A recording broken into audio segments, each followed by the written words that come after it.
Hey everyone, how you doing? Welcome to the channel. It's review day today, and Adrian Tchaikovsky has got a new book out next month. And doesn't really narrow it down, especially this year when I think he's got 4 new releases. But today we're talking about Alien Clay.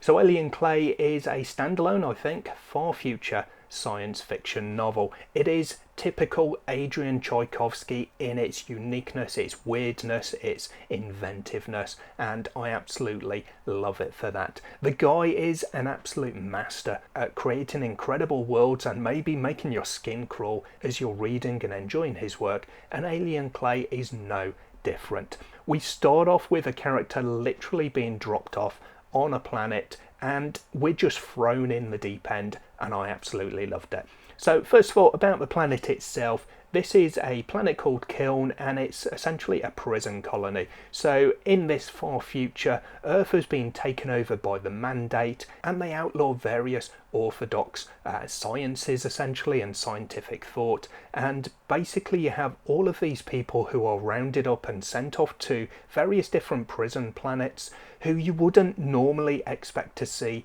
imprisoned, or at least not for the same reasons. Kiln itself is a bit different to the other prison planets that you have because it's got almost an Earth-like quality to it. It is almost a breathable atmosphere. You can survive in it for a certain amount of time at least. It's pretty much within that Goldilocks zone of temperatures, so it does make it a potentially viable planet for humankind to move to, essentially to colonize. But we only have a prison colony on there at the time the book is set. The first humans to land on Kiln soon found out that they were not the first life forms there, and that's where this book starts to get interesting because they are trying to find out basically where the builders went. They have these incredible structures and they have all of these incredible life forms, but they do not match up. There's no way that they can imagine the life forms that they have creating these structures. So a lot of the people who are sent to Kiln as prisoners are cherry picked for their scientific background, and they're going to try and help them find out basically where these builders went, what happened to them, and to unlock the secrets of the planet.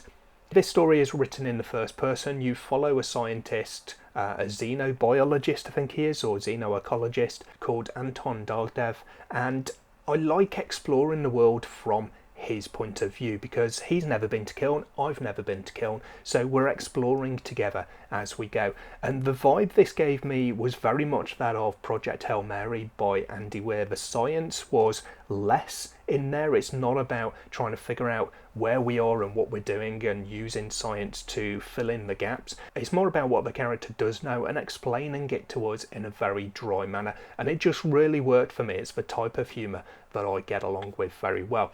I like how, as I say, we're dropped into this planet pretty much head first. We're thrown into the deep end, and we start with Dardev waking up essentially from pretty much cryosleep, or whatever you would call it in this far future.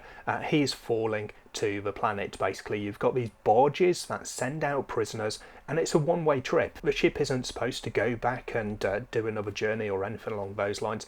It's a fragmentation barge. It breaks up in the atmosphere, and some of the prisoners don't make it. They die on re-entry or entry to the planet essentially. So it's a real kind of harrowing opening as we're going through kind of the waking experience with this character as he's burning up in the atmosphere over a brand new planet. So that's very different, and I like the way that it was handled.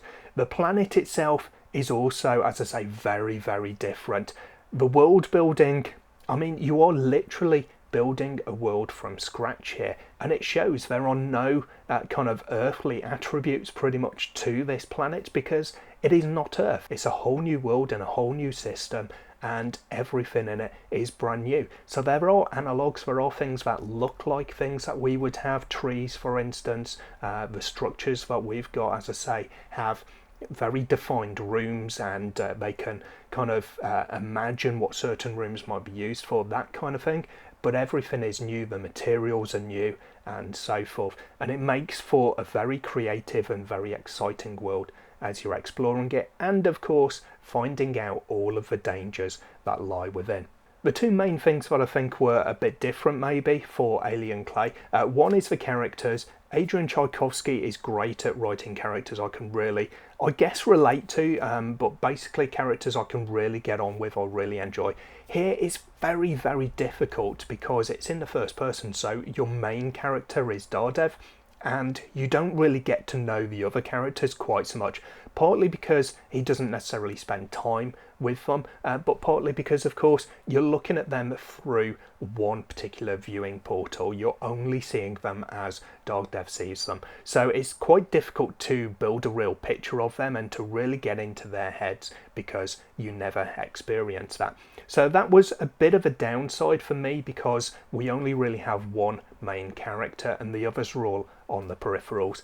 The second one is the storytelling, and this is where it was a little bit kind of weird for me. It definitely surprised me. It did not go in the direction I expected it to. That's definitely a good thing though, because Tchaikovsky is so prolific. He has written a lot of books, a lot of very different storylines and scenarios. I've read a number of those, and he still manages to surprise me. He still takes me on a journey and ends up in a completely different location to the one that I fully expected to be arriving in. It was done very well here. It was developed over the course of a story, and even when I started to understand where we were going, I was still waiting for those moments where we would pull away from it, and those did come along and then we were pulled back, and it was all very kind of different for me, a very different way of telling the story, not necessarily pandering to our expectations, but it was done so very, very well.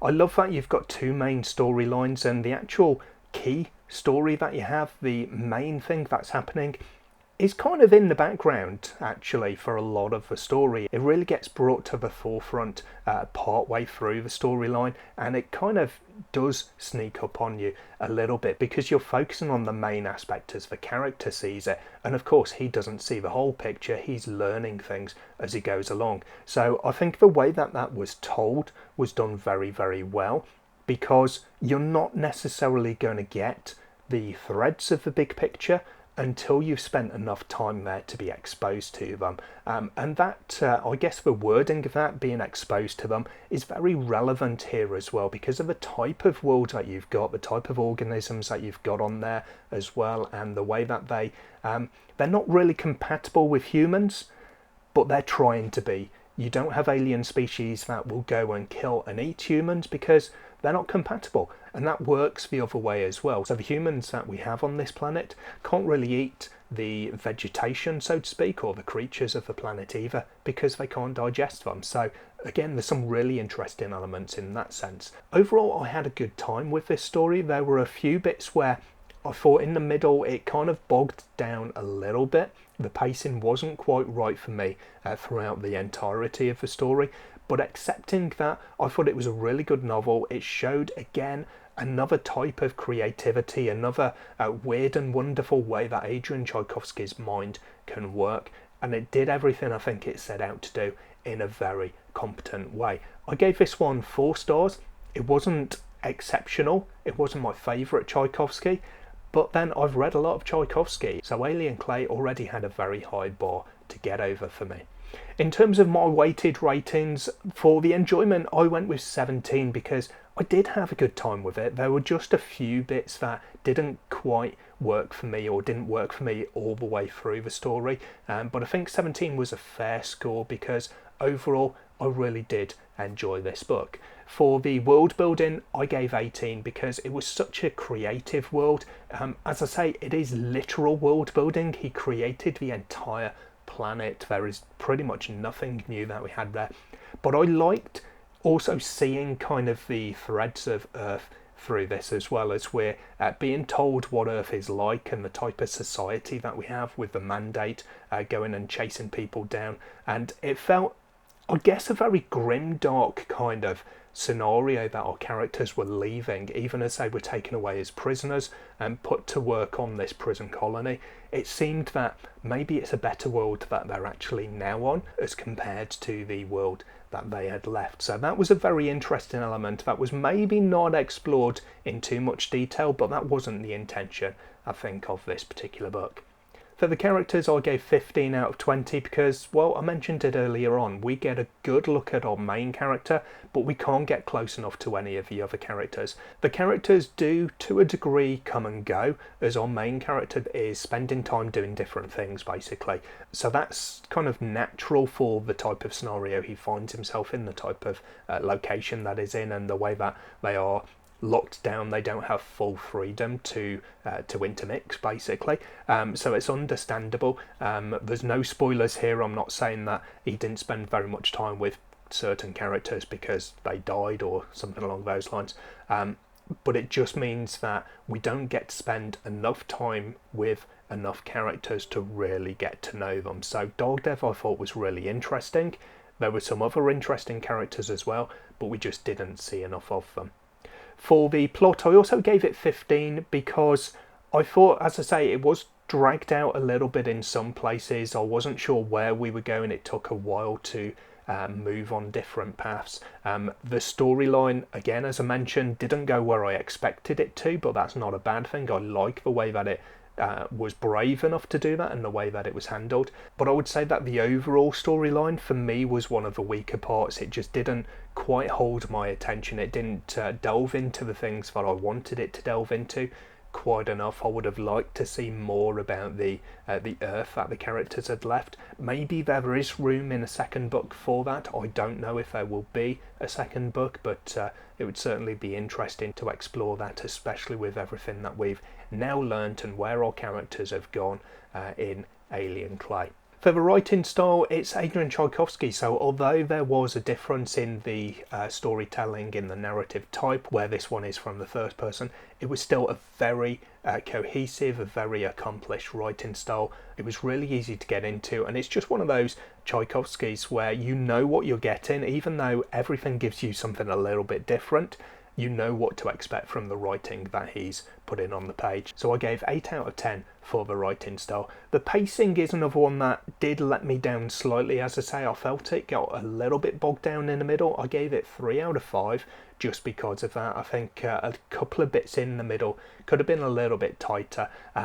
But it was a real kind of shift in the storyline around that point as well, so maybe it's understandable you can't have everything going forward at a kind of a breakneck pace, but I think it just slowed down a little bit too much, maybe for a little bit too long for my tastes. And then for the discretionary, I've given 2 out of 5. It's a Tchaikovsky, is one of my favourite, if not my favourite author, so there's always an element of trust just because I know Tchaikovsky's work and I generally enjoy them. I quite like the cover on this one as well, even though it's very different.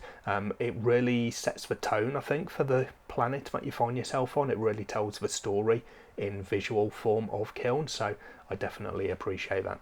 So overall, that gives Alien Clay 78% in my weighted ratings, which puts it at equal 107th in my Hall of Fame. So this one comes out in March 2024. Let me know down below if you've picked up an early copy and what you thought of it, or if you're looking forward to reading it, what are you expecting to get from Alien Clay? I'll hopefully see you in the next video sometime soon. Until then, as always, take care of yourselves, read some good books. Bye for now.